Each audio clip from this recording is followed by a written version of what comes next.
na shida.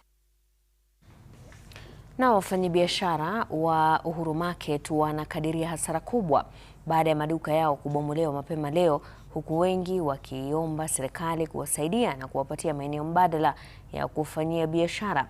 Serikali ya kaunti ya Nairobi ilikuwa imetoa notisi ya saa 72 kwa wafanyabiashara hao kuhama kutoka eneo hilo ili kutenga nafasi ya kujenga soko jipya.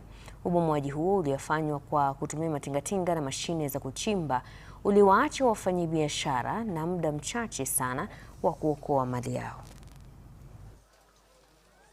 Waambie watu wahamishe vitu, leo tunakuja kugonga.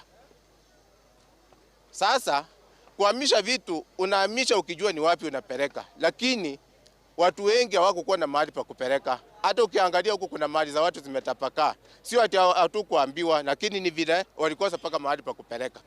Kwa hivyo vitu zimeharibika, tunashindwa tutaenda wapi. Last night tulibomolewa soko yetu na tulikuwa tumepewa notice ya only 72 hours. Sasa the time police walikuja na marugu usiku and it was raining heavily. Sasa tunauliza kwa sababu walitukanyagia vitu zetu. Kwani sisi sio watu wa Kenya?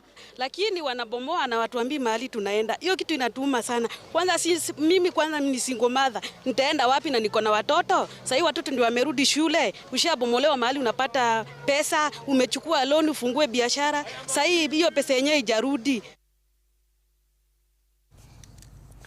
Muungano wa watu wana